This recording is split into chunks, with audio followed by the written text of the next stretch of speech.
क्षण भंगुर जीवन की कलिका, कल प्रातः काल खिली न खिली, मलयाचल की शुचि शीतल वायु, सुगंध समेत मिली न मिली।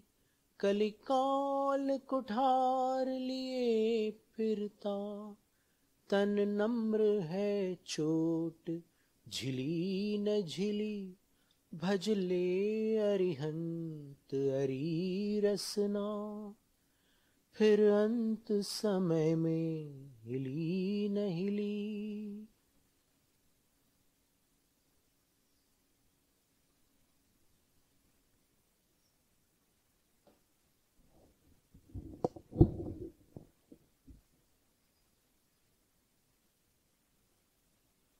तो पूर्व सत्र में अपन ने देखा, धवल ग्रंथ की एक पंक्ति में आया था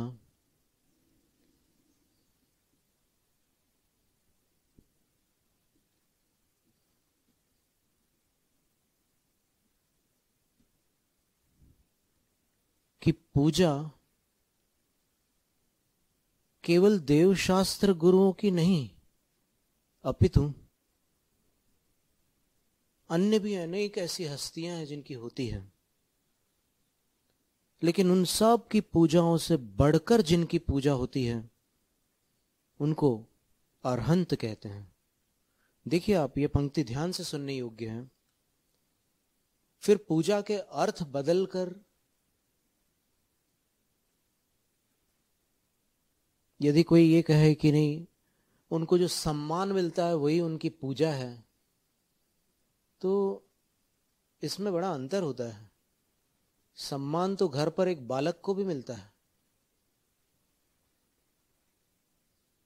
सम्मान तो अनेकों को मिलता है।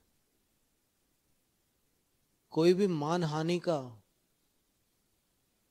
मामला लेकर न्यायालय के द्वार खटखटा सकता है। उतना सम्मान तो सबको अपेक्षित है, लेकिन सम्मान मात्र को पूजा नहीं कहा जाता। विचार करने की बात है। अभी आज हम कुछ और नई बातें बताएंगे आपको, जो हो सकता है ध्यान न गया हो आपका, और अगर गया भी हो तो इसके परिप्रेक्ष्य में विचार न कर पाए हो, उस पर अपन चर्चा करते हैं। पर यहां पर अपन सबसे पहले देखते हैं धवल ग्रंथ के पहली पुस्तक के 45 क्रमांक पृष्ठ पर वीरसेन आचार्य महाराज लिख रहे हैं,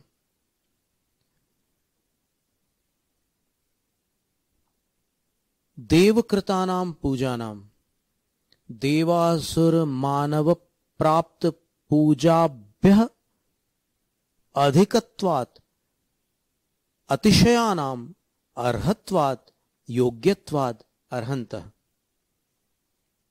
पंडित फूलचंद सिद्धांत शास्त्री जी के अनुवाद को ही पढ़ करके देख लेते हैं।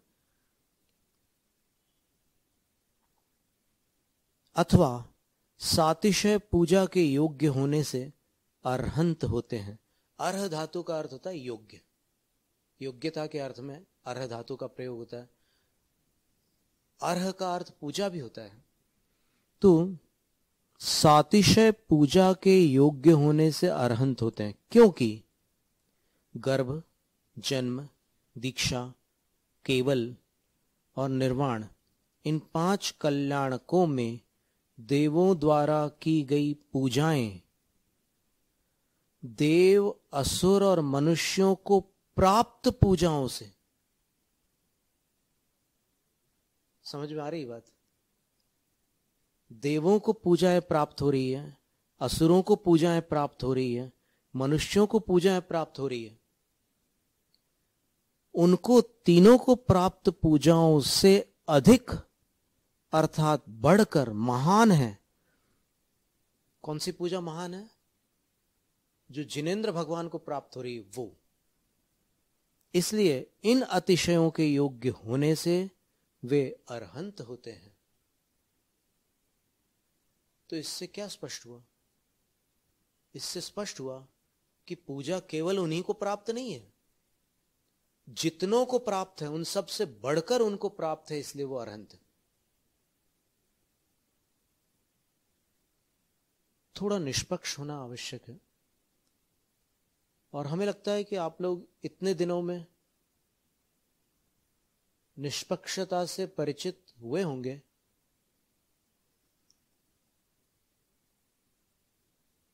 पर कुछ ऐसे आग्रह अंदर छुपे रह जाते हैं। उन सबको छोड़कर देखो कितना आनंद आता है। निष्पक्ष होकर नया ज्ञान प्राप्त करने में कितना आनंद आता है।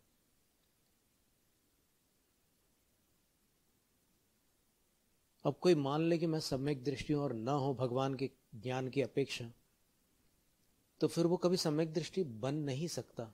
क्यों नहीं बन सकता? वो ऑलरेडी है अपनी नजरों में, पहले ही है। इसलिए अगर कोई अपने आप को ज्ञानी मानकर बैठा हुआ है, तो वो कुछ पलों के लिए धवल महाशास्त्र की शरण में बैठकर अज्ञानी मान ले अपने आप को, कुछ बिगड़ेगा नहीं, बनेगा अवश्य। अब ये जो वाक्य है वीरसेन आचार्य द्वारा लिखा हुआ, देवों को प्राप्त पूजा, असुरों को अर्थात अधोलोकवासी जितने भी बड़े बड़े प्रतिष्ठित गणमान्य पदों पर विराजमान देवगण हैं, उनको प्राप्त। ये असुर कुमार, नाग कुमार, सुपर्ण कुमार आदि यक्ष और अनेक प्रकार के और भी देव हैं। मध्यलोक संबंधी ये यक्ष हैं, ज्योतिषी देव हैं, और यहाँ के चक्रवर्ती, राजा, शासक आदि बड़े बड़े लोग हैं जिनको पूजाएं प्राप्त होती है। उन सब पूजाओं से बढ़कर के देवकृतानाम अतिशयानाम पूजानाम, देवों द्वारा की गई उन सब से बढ़ चढ़कर जो पूजा है, उन पूजाओं के अर्हत्वात, योग्यत्वात, योग्य होने के कारण अरहंत भगवान अरहंत है।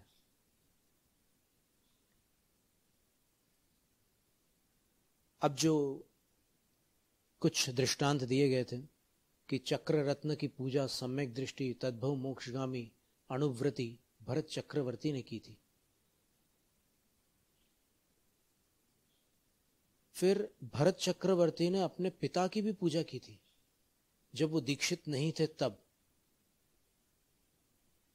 तो जब दीक्षित नहीं थे तब वो साधु की श्रेणी में नहीं थे, न ही अरहंत की श्रेणी में थे,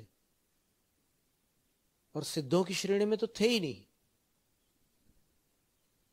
तो भरत चक्रवर्ती ने उनकी पूजा की थी जब वो पिता के रूप में थे। तो पिता भी पूज्य हुए कि नहीं? और कुछ चढ़ा करके पूजा की थी, प्रणाम मात्र करके नहीं। अगर प्रणाम मात्र को पूजा माना जाए तो देखिए बड़ी समस्या आएगी। चौके में आप द्रव्य नहीं चढ़ा सकते, क्योंकि आपको नमोस्तु तो करना ही है, और नमोस्तु प्रणाम करते हुए करेंगे आप, और वही पूजा हो गई तो फिर द्रव्यों से पूजा करने की कोई आवश्यकता नहीं रहेगी। फिर नवोपचार विधि के बदले अष्टोपचार पर्याप्त हो जाएगी। पर शास्त्रों में सर्वत्र नवोपचार विधि का वर्णन है। नव पुण्य ही प्रतिपत्ति ही, नव पुण्य ही, पुण्य पवित्र क्रिया, नव पवित्र क्रियाओं से प्रतिपत्ति करके सप्त गुण समाहितेन, 7 गुणों से समाहित जो श्रावक है उसके द्वारा जो साधु की, जो अतिथि की, जो भिक्षुक की प्रतिपत्ति की जाती है, उनको गौरव प्रदान किया जाता है, उनका जो आदर किया जाता है।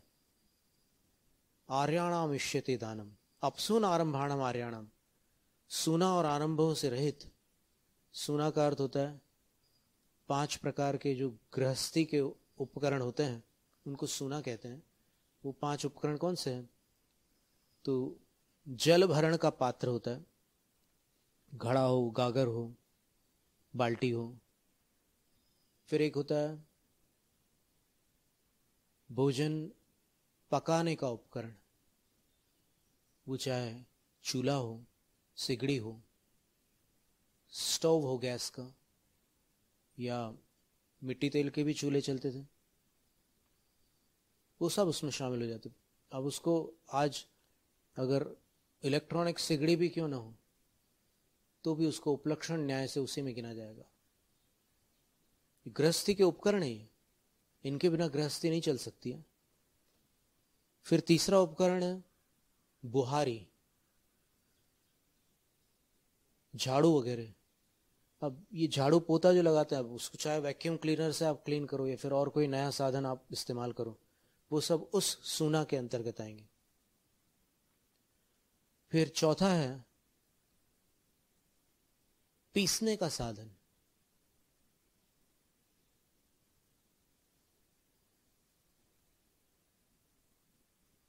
जिसको चक्की कहते हैं, आप घंटी भी कहते थे पहले, तो उसमें अनाज को पीसा जाता है। मसालों को भी पीसने के साधन होते हैं, वो भी एक प्रकार का सूना है। और अंतिम है कूटने का साधन। कूटना अलग चीज है और पीसना अलग चीज है।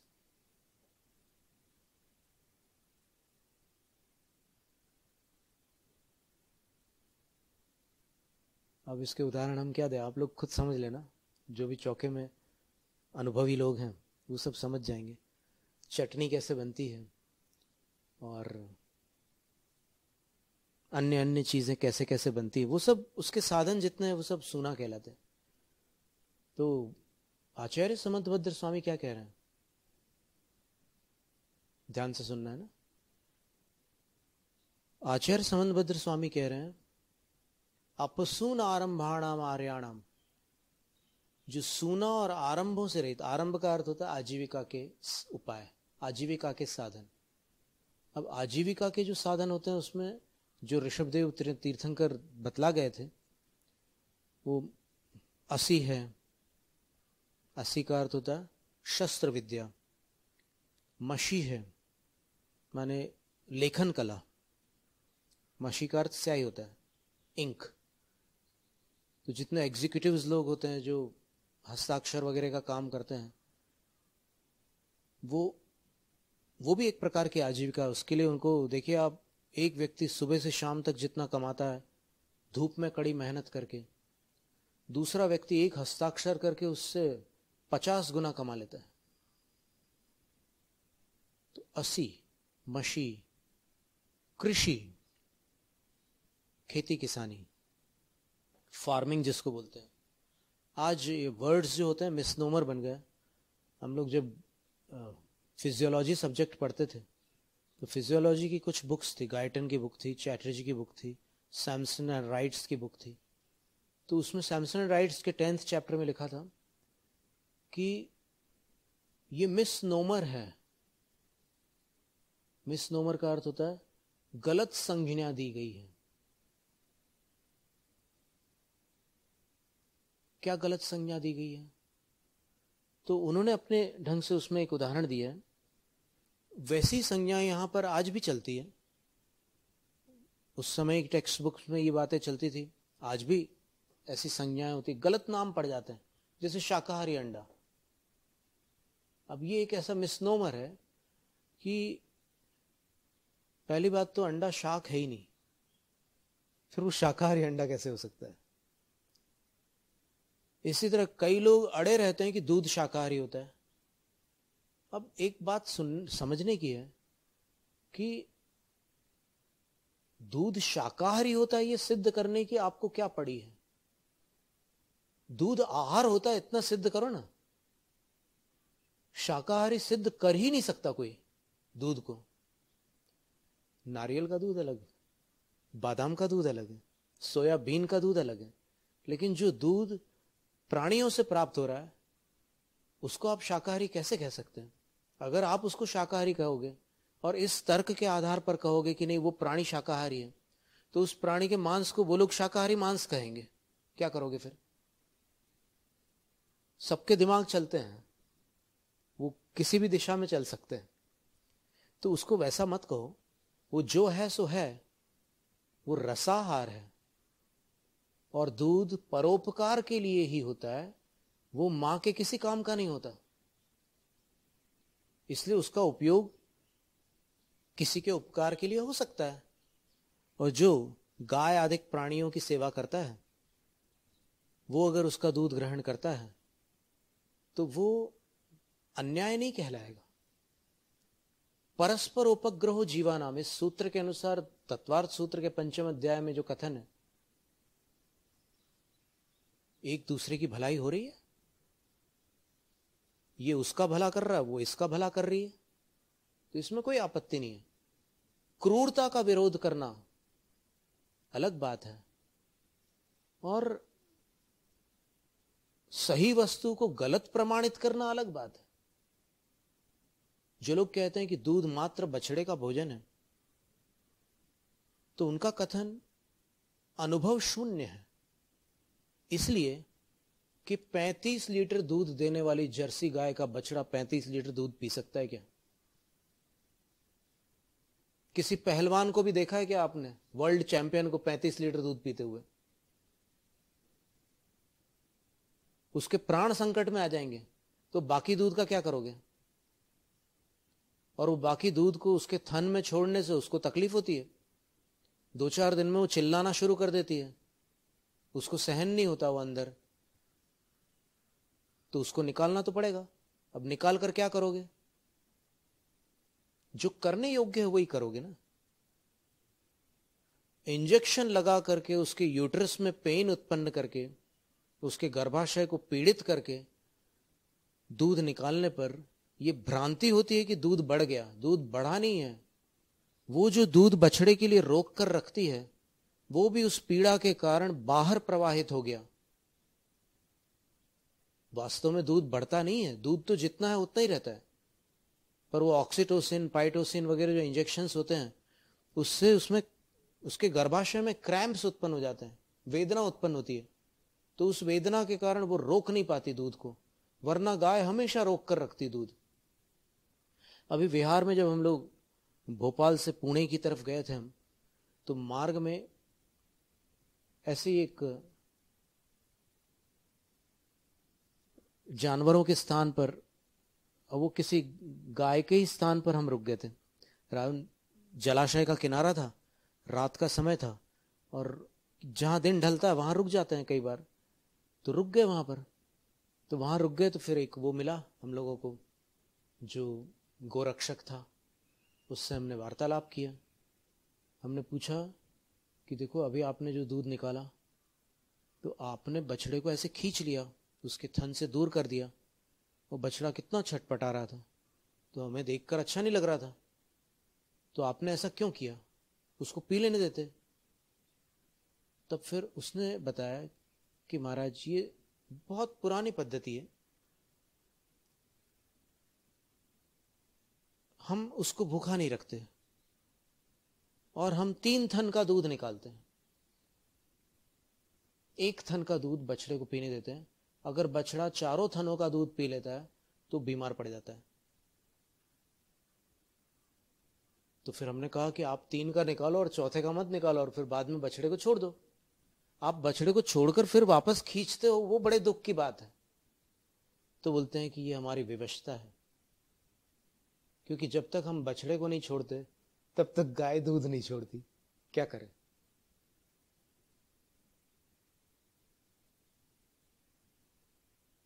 तो अब ये आरंभ जनित इतनी जो हिंसा है, वो गृहस्थ जीवन में परिहार्य नहीं हो पाती, इसीलिए गृहस्थों के लिए अणुव्रत बताया है, महाव्रत नहीं है। तो ये सारी जानकारियों की बातें। एक बार क्या पुणे से हम विहार कर रहे थे, तो कोई सज्जन मिले थे हमें, वो हमें वेगन बनाना चाह रहे थे कि हम किसी भी हालत में दूध का त्याग कर दें। उनने कई तर्क दिए, पूरे रास्ते पर 2 घंटे उन्होंने हमारे साथ लगभग विहार किया होगा। कई साधुओं को मैं छुड़वा चुका हूं बोले दूध। हमने बोला आप अपना पक्ष तो रखिए, हम तो सुन ही रहे हैं। साधुवाद से सुनने की क्षमता तो प्राप्त हो ही जाती है, हठवादी सुन नहीं पाता, एकदम उखड़ जाता है। तो हम सुनते गए। फिर उन्होंने कहा कि कोई प्राणी किसी अन्य प्राणी का दूध नहीं पीता, अपनी माँ का ही दूध पीता है। हमने बोला कि यहां आप चूक रहे हैं, क्योंकि हमने अनेक प्राणियों को देखा है जो अन्य प्राणियों का दूध पीते हैं। जबलपुर के पास रांझी है, वहां से एक सचिन नाम के एक भाई ने हमें एक चित्र लाकर दिखाया था। उस चित्र में एक बछड़ा कुत्ते का दूध पी रहा था। हरिद्वार में बहुत सारे काले मुंह वाले बंदर आकर के गाय का दूध पी रहे थे। एक एक करके वो पी करके चले जाते थे, मस्ती कर रहे थे। उनको खेल कूद तो करते ही रहते हैं बंदर लोग, और उनके बच्चे और ज्यादा करते हैं। फिर हमने अपने बाल्यकाल में देखा था, जब हम मिडिल स्कूल में ही पहुंचे होंगे, उसके आसपास की घटना है कि किसी ने वहां पर कान्हा केसली नाम का एक स्थान है मध्य प्रदेश में, अभयारण्य है और वहां पर वन्य प्राणी रहते हैं। किसी ने शेरनी को गोली मार दी थी। अब वो शेरनी मां थी। तो उस समय वहां के मुख्यमंत्री श्यामाचरण शुक्ल जी हुआ करते थे। वो उसके 2 बच्चों को उठा करके यहां ले आए। ये छत्तीसगढ़ की घटना है। उस टाइम छत्तीसगढ़ और मध्य प्रदेश में विभाजन नहीं था, एक ही थे। तो वो एक मैत्री बाग नाम का स्थान है, वहां पर लेकर के आया। और वहां के जो मैनेजर थे, हम लोग वर्मा अंकल बोलते थे उनको, उनके पास उन शेरनी के बच्चों को लेकर के आ गए। 2 बच्चे थे। अब वो बच्चे जो थे ना, वो बिना मां के तो रह ही नहीं सकते थे।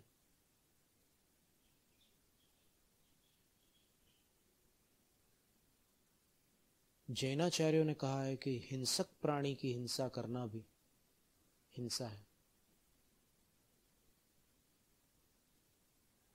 27 प्रकार से पुरुषार्थ सिद्धियोपाय में हिंसा और अहिंसा को समझाया गया है, 27 उदाहरण देकर के। और फिर कहते हैं कि अब भी अगर समझ में नहीं आता तो फिर गुरु महाराज जो कहते हैं उनकी बात मानो, वो ही विवेकवान है, उन्हीं से तुम्हारा कल्याण होगा। हिंसा और अहिंसा के विषय में है ना। तो उनके यहां पर एक अल्सेशियन कुतिया थी। जो जर्मन शेफर्ड जो आज अपन ब्राउन कलर के आते हैं, वो उस टाइम ग्रे कलर के स्पीशीज, उनको अल्सेशियन कहते थे।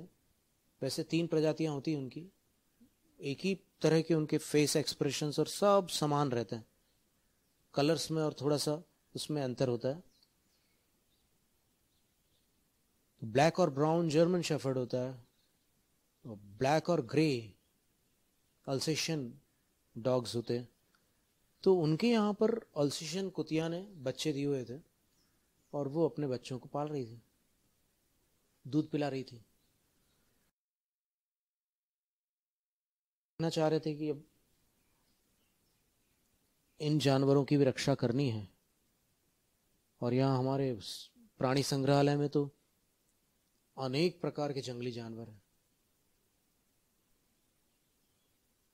तो थोड़ी देर तो उनको संभाल के रखा। वो कुतिया ऐसे देख रही थी, वो ऐसे घूर करके देखते हैं ना, जब कोई अनजान वस्तु सामने आती है या व्यक्ति आता है तो फिर वो ऐसे घूर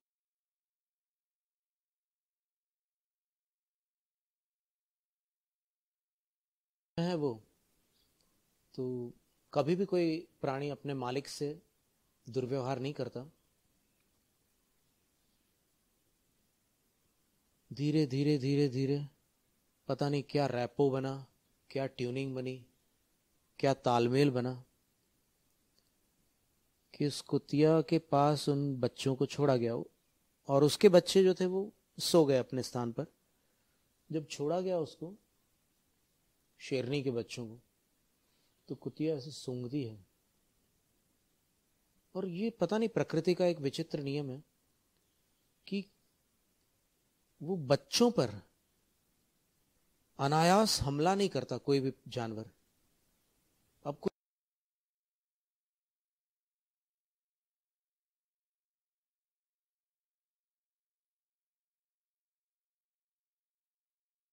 अन्यतः बच्चों पर कोई हमला नहीं करता।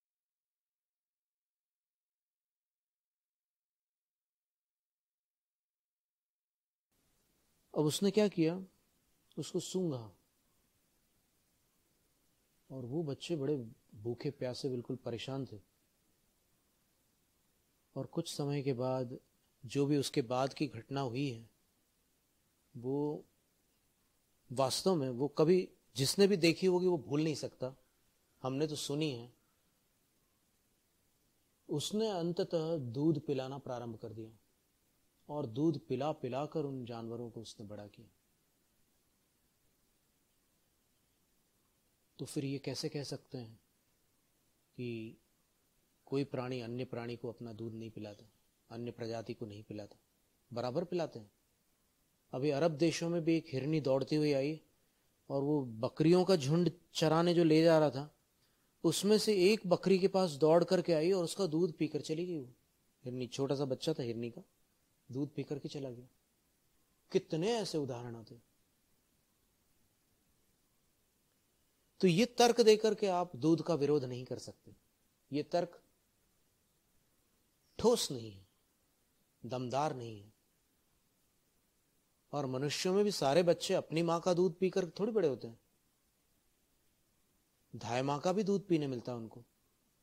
और कई ऐसे इतिहास में उदाहरण है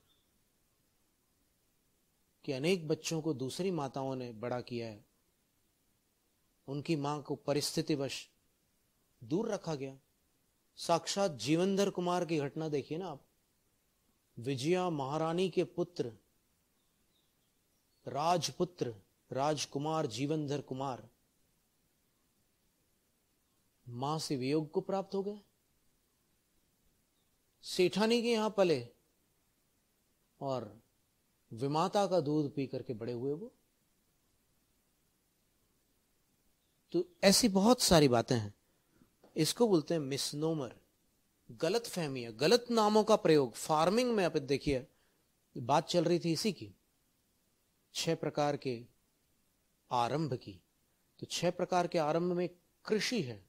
और कृषि जो है, जिनेंद्र भगवान ने, आदिनाथ भगवान ने जब राज्यावस्था में प्रजा को समझाया था कि कृषि करो, तो कृषि करो वाली बात जो उनने कही थी, कृषि करो या ऋषि बनो, ऐसा भगवान ने नहीं कहा था। ये आजकल के होशियार लोग नई नई बातें बता देते हैं लोगों को, पर भगवान ने ये नहीं कहा था कि कृषि करो या ऋषि बनो। तो फिर बाकी आरंभ का निषेध नहीं हो जाएगा क्या? अगर भगवान ये कहेंगे कि कृषि करो या ऋषि बनो, तो फिर बाकी आरंभों का क्या होगा? व्यापार कौन, धंधा कौन करेगा? तो वो सारी बातें, पशुपालन कौन करेगा, क्षत्रियों का कार्य कौन करेगा, ये सब तो भगवान ने ही तो बताया था ना।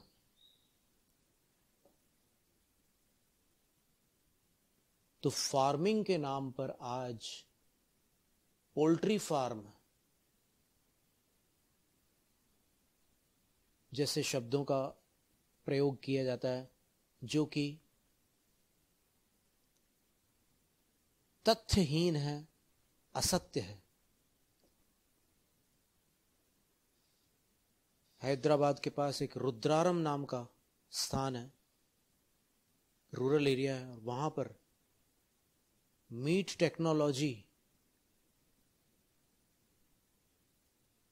से सज्जित एक बहुत बड़ा कत्लखाना है। वहां पर एक दिन में 500 भैंसों का विनाश कर दिया जाता है। और वहां पर एक जमाना था जब किसी जैन ने पदाधिकारी बन करके काम करना प्रारंभ कर दिया था, और कईयों ने उसको समझाया। कोठारी जी कहलाते थे वो, बहुत समझाया, नहीं माने वो। बोले कि ये कोई संकल्प हिंसा थोड़ी है, ये तो उद्योगी हिंसा है। पर फिर उनको जब ये समझाया गया, उनके गुरुओं ने समझाया, श्वेतांबर साधुओं ने जाकर के उनको समझाया, तो अंत में उनको जब बात समझ में आई, तब उनने वो छोड़ दिया। और समझने की बात क्या थी कि वो आरंभ है ही नहीं। आरंभ तो जो कृषि आदि भगवान द्वारा, ऋषभदेव द्वारा प्रतिपादित 6 कार्य है आजीविका के, वो हैं। भगवान ने ऐसा कभी उपदेश दिया ही नहीं है कि किसी प्राणी का घात करके, तुम त्रस्त जीवों की हिंसा करके कमाई करो, पंचेंद्रिय जीवों का वध करके पैसे कमाओ। ये उद्योग है ही नहीं। ये तो स्वार्थी लोगों ने इस युग में ऐसे गलत रास्ते निकाल लिए हैं। तो अपसून आरंभाणम आर्याणम, जो सूनाओं से और आजीविकाओं से रहित हैं, ऐसे आर्यजन, आर्य किनको कहते हैं? गुणैर गुणवद भिर्वा आर्यन्ते गम्यन्ते प्राप्यन्ते इति आर्याः। जो गुणों के साथ और गुणियों के साथ प्राप्त हों उनको आर्य कहते हैं, गुणी जनों को आर्य कहते हैं।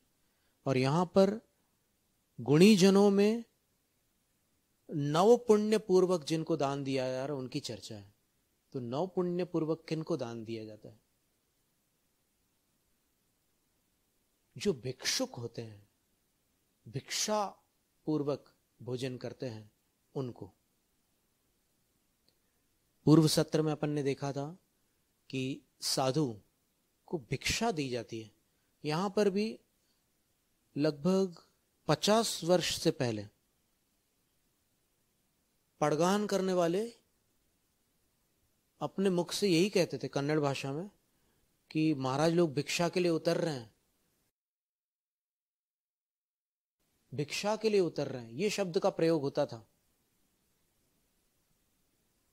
फिर आजकल क्या बोलने लगे? महाराज जी आहारों को निकल रहे हैं, आहारों को निकल रहे हैं। तो मूलाचार में इन दोनों में अंतर बताया है। यद्यपि वस्तु वही है लेकिन संज्ञा भिन्न है।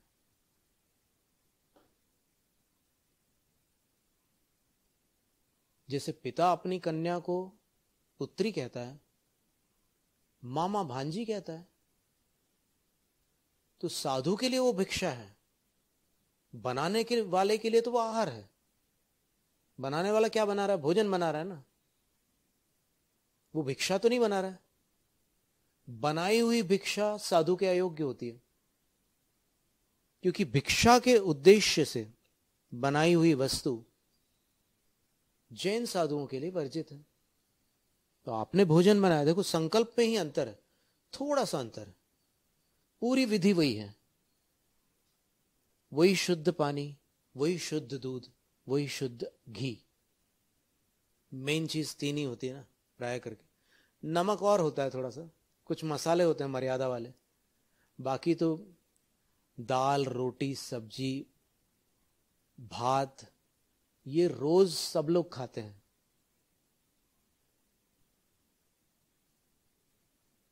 कभी कोई एक आध चीज ना भी खाएं, लेकिन ये चीज सामान्यतः भोजन की सामग्री में परिगणित होती है।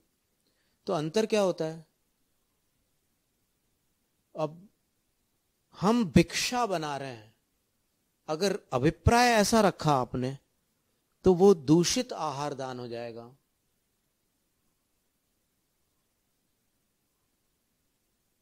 श्रावक की अपेक्षा से वो आहार दान है, साधु के लिए वो भिक्षा है। और अगर आप ये बनाओ, ये संकल्प रखो कि हम आहार बना रहे हैं, हम ऐसा आहार बना रहे हैं जिसे हम भी ले सके और फिर वो भी ले सके। समझ रहे बात को? हम उनके लिए बना रहे हैं, ये उद्देश्य दूषित है। हम ऐसा आहार अपने लिए बना रहे हैं जिसमें से उनको दिया जा सके। इतना ही मात्र उद्देश्य में अंतर डालोगे तो वो आपके लिए उत्तम भोग भूमि और देवलोक के पुण्य का संचय कराने वाला दान कहलाएगा। और यदि आपने ऐसा संकल्प किया कि हम महाराज के लिए चौका लगा रहे हैं, तुम लोग आज कोई अशुद्धि मत कर बैठना, आज महाराज का चौका लग रहा है, तो फिर वो भिक्षा दूषित हो जाती है, वो आहार दूषित हो जाता है, तो वो साधु के योग्य नहीं होता। पर फिर भी साधु के लिए उसमें सूक्ष्म दोष बताया है। दोष तो बताया है मूलाचार ग्रंथ में, उस दोष को, औद्देशिक दोष को सूक्ष्म दोष कहा है। पर गृहस्थ का कर्तव्य है कि वो निर्दोष भोजन दे साधु को। निर्दोष भोजन कर देंगे तो साधु निर्दोष होंगे। दूषित भोजन के कारण साधु को भी अपनी चर्या में दोष लगने लग जाते हैं, उनके विचारों में, उनकी विशुद्धि में अंतर पड़ता है। और श्रावक चाहता है कि साधु निर्दोष हो, उसको अपने कर्तव्य पर ध्यान देना आवश्यक है।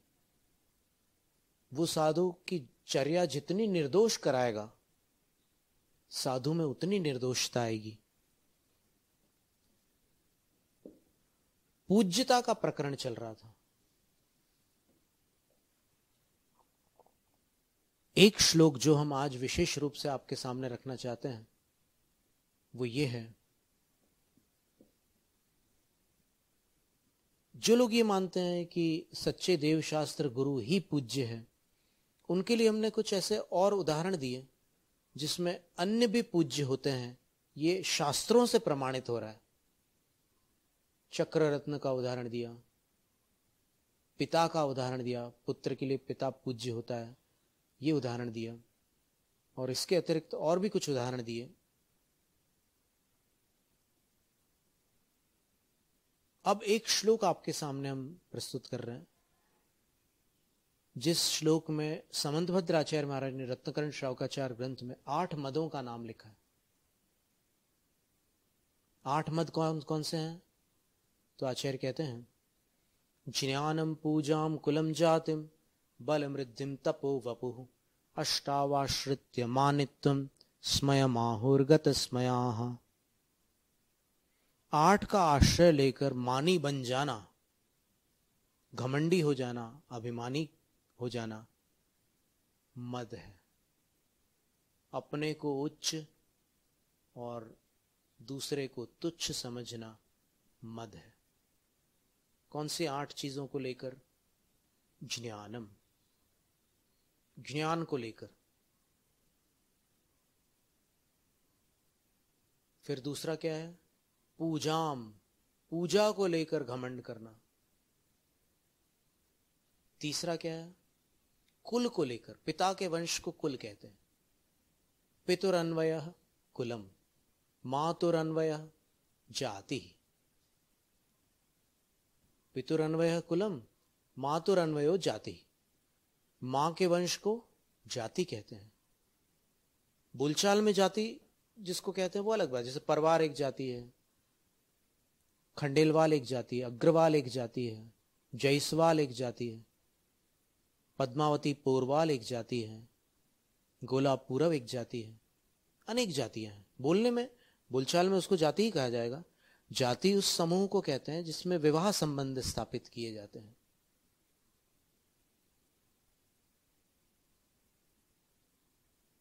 विवाह योग्य मनुष्यों के समूह को जाति कहा जाता है। तो उसका मद करना कि हम बड़ी ऊंची जाति के हैं, कुल का मद करना, हमारे पिता का वंश बड़ा भारी वंश था, घमंड करना, वो मद है। और बल का मद, किसी में शक्ति अधिक है तो फिर उसको घमंड आने लग जाता है। 10-15 दिन कोई जिम चला जाए तो चाल बदल जाती है, अकड़ करके चलता है। ऐश्वर्य का भी मद होता है, धन संपदा का मद, वैभव का मद। फिर तपस्या का भी मद होता है, और सुंदरता का भी मद होता है। तो इन 8 कारणों से घमंडी बन जाने का नाम मद है। अब इन 8 कारणों में एक कारण है पूजा। हमारा उन सब बंधुओं से प्रश्न है जो केवल सच्चे देव शास्त्र गुरु को पूज्य मानते हैं कि पूजा का मद किसको होता है, उनसे ये प्रश्न है। पूजा का मद उन्हीं को होगा ना जिनकी पूजा होती है, या और किसी को होगा? यदि कोई कहे कि जो रोज पूजा करता है उसको भी घमंड आ सकता है, उसको पूजा का मद कहने में क्या आपत्ति है? तो इसका उत्तर है कि यदि पूजा करने का घमंड पूजा का मद कहलाएगा तो फिर दान करने का घमंड दान का मद कहलाएगा। और ये दोनों गृहस्थ के प्रधान कर्तव्य हैं। दानम पूया मुखम सावय धम्मेण सावया तेण विना, झाणज्झैणम मुखम जय धम्मे तम विना तहा सोवी। रेणसार की 11वीं गाथा में आचार्य कह रहे हैं, ग्रंथकार, कि दान और पूजा श्रावक धर्म में मुख्य है। दान पूजा के बिना श्रावक श्रावक नहीं है। ध्यान और अध्ययन साधु धर्म में प्रमुख है। ध्यान अध्ययन के बिना साधु साधु नहीं है। अपेक्षा से यह कथन किया गया है। तो अगर पूजा का मद पूजा करने का मद है ऐसा समझा जाएगा तो फिर दान करने का मद क्यों नहीं हो सकता किसी को? तो 9 मद हो जाएंगे। इसी प्रकार परोपकार करने का भी मद हो सकता है किसी को गोरक्षा करने का मद हो सकता है, किसी को साधुओं की सेवा करने का मद भी हो सकता है। तो मदों की संख्या कितनी हो जाएगी? 8 रह जाएगी क्या? नहीं रह जाएगी। इसलिए पूजा का मद जो है, अपनी पूजा हो रही हो और अपन घमंड करने लग जाए, उसको कहा जाएगा।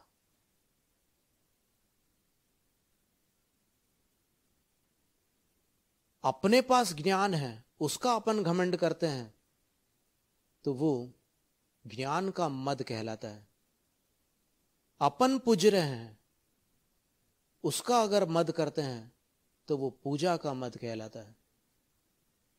अपने पिता का कुल बहुत श्रेष्ठ है, उसका मद करते हैं तो अपन कुल का मद करने वाले होते हैं।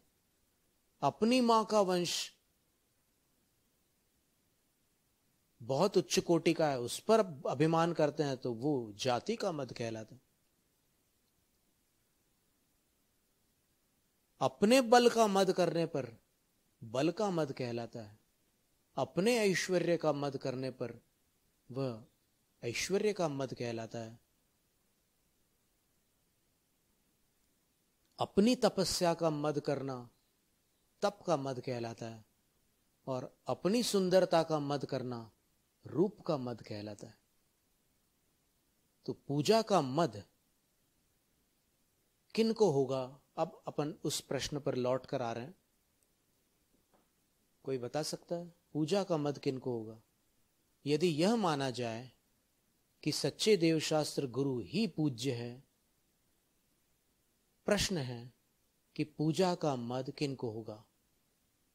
यह हम इसलिए पूछ रहे हैं क्योंकि अरहंत पूज्य है, सिद्ध भी पूज्य है, उनको पूजा का मद नहीं हो सकता। इसलिए नहीं हो सकता क्योंकि वीतराग है। वीतराग जो होते हैं उनको अहंकार नहीं होता, उनको अभिमान नहीं होता, मान का क्षय कर चुके हैं। ठीक है, तो देव को तो मद नहीं हो सकता, ये निश्चित हो गया। परमात्मा को मद नहीं हो सकता, ये निश्चित हो गया। देव शास्त्र गुरु में जो देव शब्द है ना, वो परमात्मा का वाचक है। कोई दूसरा अर्थ मत लगाना वहां पर देव शब्द का, वो परमात्मा का वाचक है। अब शास्त्र की बारी आई, तो शास्त्र को मद हो सकता है क्या? शास्त्र तो अचेतन है, तो अचेतन में क्या राग और क्या द्वेष? अचेतन के पास राग और द्वेष होते ही नहीं है। राग द्वेष तो जीव के विकार हैं, वो जड़ में कैसे हो सकते हैं?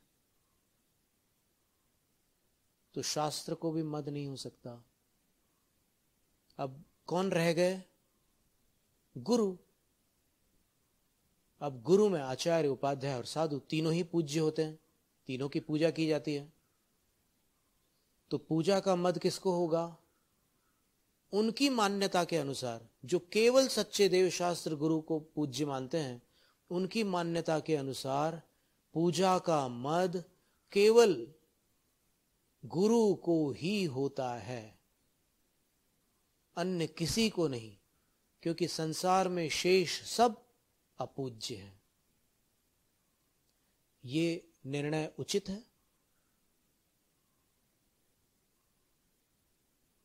यानी गुरु की आप पूजा करते हो और गुरु को पूजा का घमंड होता है, ये मानना उचित है?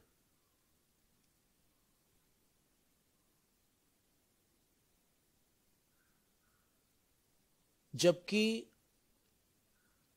इन 8 मदों को सम्यक्त्व का दोष बताया है। यदि गुरु में पूजा का मद हो तो उनका सम्यक दर्शन निर्दोष नहीं हुआ। यह सिद्धांत हो जाएगा। सिद्धांत से यही निर्णय निकलेगा कि अगर गुरु में पूजा का मद है तो उनका सम्यक दर्शन सदोष है। तो अब क्या करोगे? अब आपको वहां से बाहर निकलना पड़ेगा कि नहीं?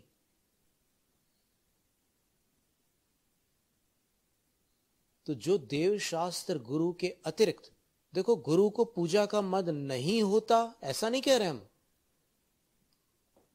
उनके अंदर जो संज्वलन कषाय है, संज्वलन मान कषाय के कारण उनके अंदर उनकी भूमिका के योग्य अभिमान हो सकता है।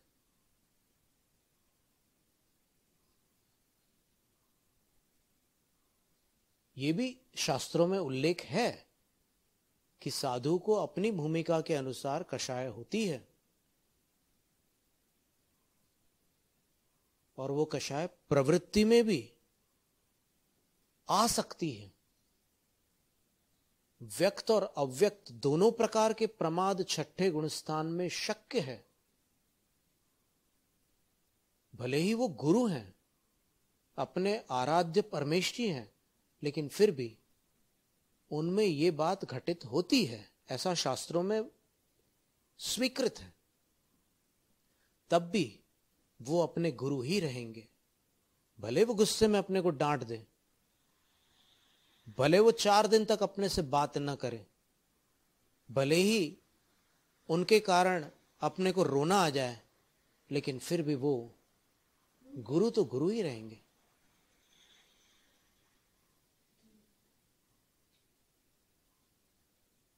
और जब आचार्य वीर सिंह स्वामी स्पष्ट कह रहे हैं कि देवों को भी पूजा प्राप्त होती है, कल अपन ने देखा सर्वार्थ सिद्धि में कि लौकांतिक देव अन्य देवों के लिए अर्चनीय होते हैं, अर्थात पूज्य होते हैं।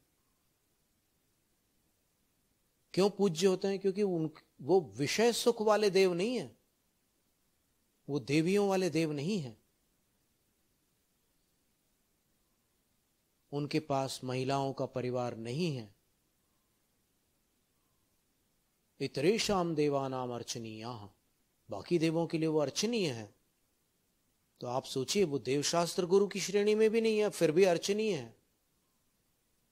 इसी तरह इस लोक में अन्य भी बहुत सारे लोग हैं जो पूजे जाते हैं। उनमें कई ऐसे होते हैं जो अभिमान नहीं करते, विनम्र रहते हैं, और कुछ ऐसे भी हैं जो घमंडी हो जाते हैं। हर जगह हम पूज रहे हैं। अब पूजा के बारे में आप ये समझ लो कि कुछ भेंट करके किसी का सम्मान करना और बड़े आदर भाव के साथ सम्मान करने का नाम पूजा है। मात्र सम्मान का नाम पूजा नहीं है। कुछ भेंट करके सम्मान करना पूजा है। अपने गुणानुराग को अभिव्यक्त करना पूजा है। कैसे? अब देखिएगा आप, आचार्यों के मंच से बड़े बड़े मंत्रीजन भेंट पूर्वक सम्मानित होते हैं कि नहीं? इसी प्रकार केवल मंत्रीजन नहीं, विद्वज्जन भी भेंट पूर्वक सम्मानित होते हैं या नहीं? वो क्या है? क्या वो पूजा नहीं है? आप देखिए कौन से द्रव्य होते हैं वहां पर उस थाल में। ऐसे पानी के छींटे देते हैं, सिर पर गंध लगाते हैं, उसमें अक्षत लगाते हैं, माला पहनाते हैं, पुष्प, फिर उनके हाथ में एक फल देते हैं। सब कुछ तो करते हो आप।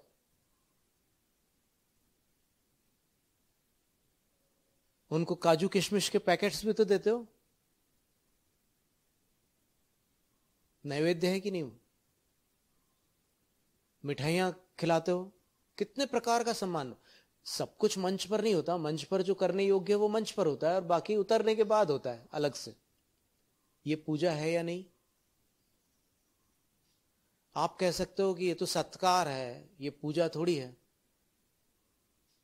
अरे भाई, सत्कार शब्द का अर्थ देख लो जरा कोश में क्या है। चलो हम आपको पढ़ के सुनाते हैं सत्कार शब्द का अर्थ क्या होता है। आप अगर सत्कार और पूजा को अलग करना चाह रहे हो तो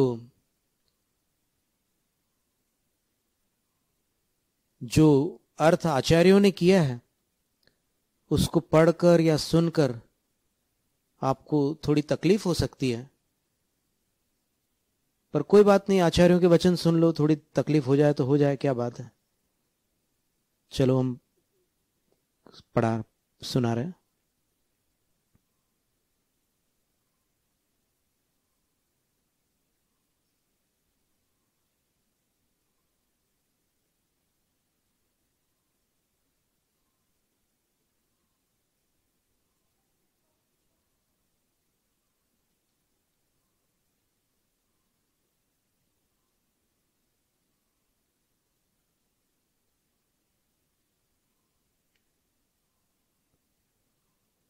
तत्वार्थ सूत्र के 9वें अध्याय का 9वां सूत्र,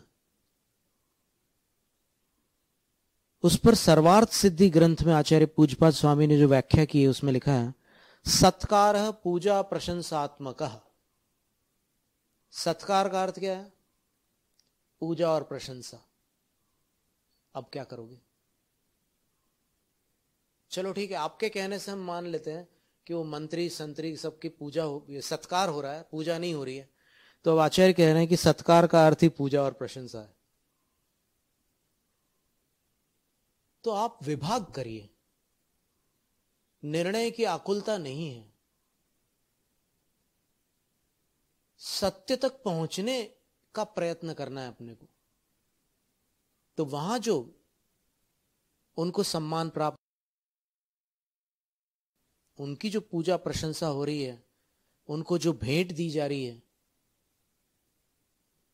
उसका अगर वो मद करते हैं तो उसको पूजा का मद कहा जाता है शास्त्रों के अनुसार।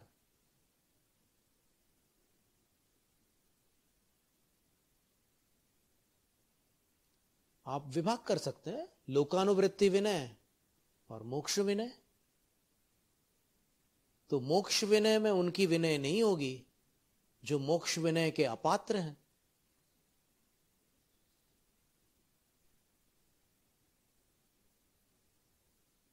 तो लोकानुवृत्ति विनय में भी तो पूजा आती है। शिक्षकों की पूजा, माता पिता की पूजा, शासकों की पूजा,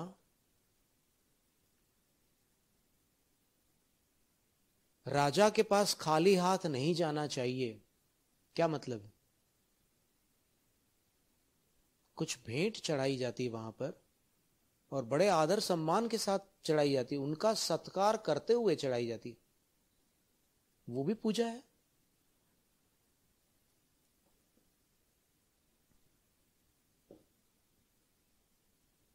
अब जो अपना मूल प्रश्न था कि जो जैन शासन देवता है, अन्य शासनों के भी देवता होते हैं और जिन शासन के भी रक्षक देवियां होती हैं, उनके प्रति क्या व्यवहार किया जाए जिससे आगम की आज्ञा का उल्लंघन न हो, यह प्रश्न था। तो 5 प्रकार का उद्देश्य लेकर लोग उनकी आराधना करते हैं।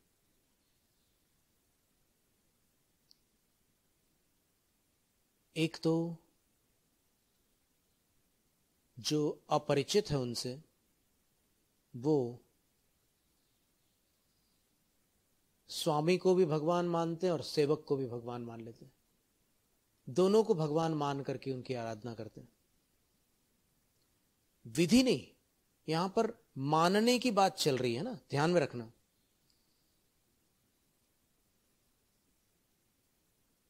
यथा योग्य विनय किसको कहते हैं?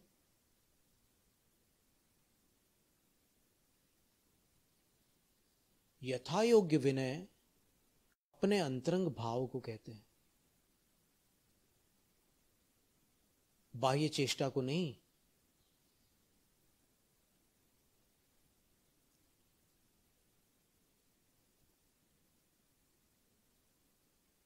यथा योग्य विनय में अपन नमोकार मंत्र में 5 बार नमो बोलते हैं। क्या सिद्धों की विनय अपन अरहंतों को दे सकते हैं? या अरहंतों की विनय आचार्य को दे सकते हैं? आचार्य की विनय उपाध्याय को दे सकते हैं? जो विनय अपन आचार्य की कर रहे हैं, वो विनय अपन उपाध्याय की कर सकते हैं? वो विनय अपन साधु की कर सकते हैं? नहीं कर सकते। 5 बार एक ही शब्द है, नमः।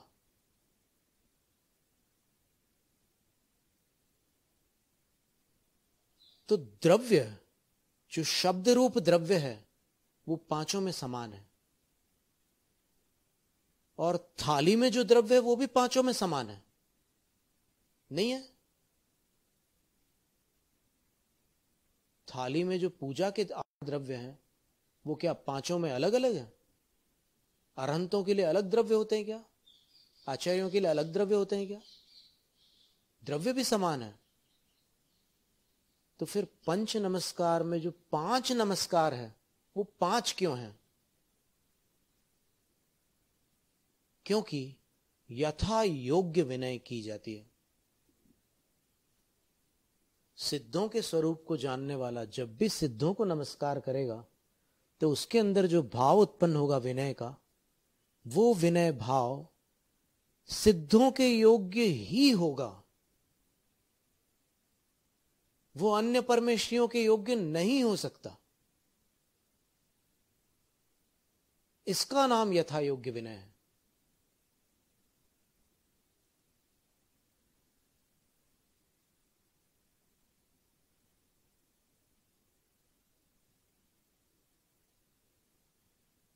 जैसे लोकानुवृत्ति विनय में भी जो द्रव्य होते हैं, वो द्रव्य कभी कभी मोक्ष विनय वाले द्रव्यों से भी अधिक संख्या में होते हैं। मंच पर जिनकी पूजा हो रही है, आपकी भाषा में जिनका सत्कार हो रहा है, जिसका अर्थ अभी अपन ने पढ़ा था, सत्कार का अर्थ पूजा और प्रशंसा है, उनको शिरोपाव भी दिया जा रहा है, नहीं दिया जा रहा है? लिफाफा भी दिया जा रहा है। तो पूजा के द्रव्य अधिक है या कम है? आप देवशास्त्र गुरु की पूजा में ही देख लीजिए। जिनवाणी की पूजा में 9 द्रव्य है। एक वेष्टन भी दिया जाता है जिनवाणी के लिए।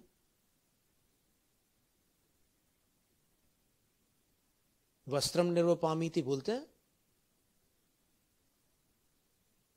तो ये 8 तो एक स्टैंडर्ड संख्या, ऑप्टिमल संख्या है, पर इन 8 में जैसे फल बोल दिया आपने, तो फल एक प्रकार का थोड़ी होता है, फल के सारे भेद प्रभेद उसमें सम्मिलित हो जाते हैं। इसी तरह धूप भी अनेक प्रकार की होती है, सबको ग्रहण किया जाता है।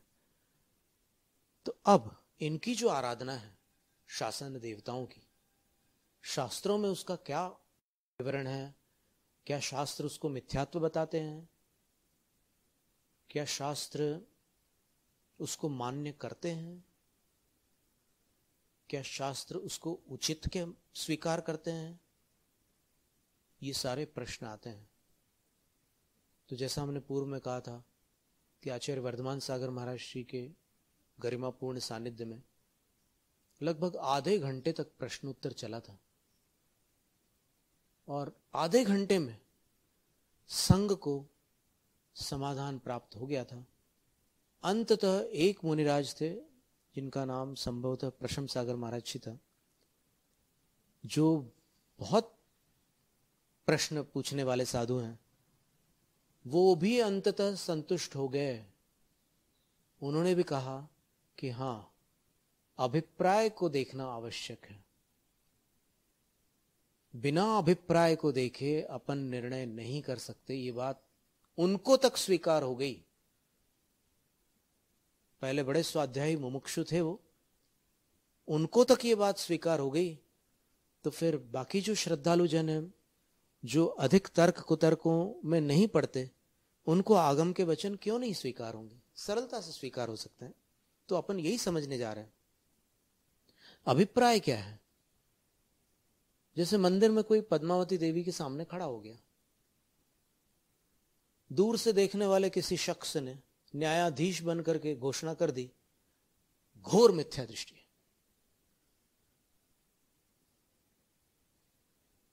ठीक है, केवली भगवान सब देख रहे हैं तमाशा, कोई चिंता की बात नहीं है, कौन क्या है उनको सब पता है। तो अपन अब वो जो 5 श्रेणियां हैं उनको क्रमशः समझेंगे। अभी हमने 2-3 दिन तक के ये भूमिका इसलिए बनाई, भूमिका बनाने पर विषय ग्राह्य हो जाता है, इसलिए हमने इतनी भूमिका बनाई। ओम ह्राम ह्रीम ह्रूम ह्रौम ह्रः असि आउसा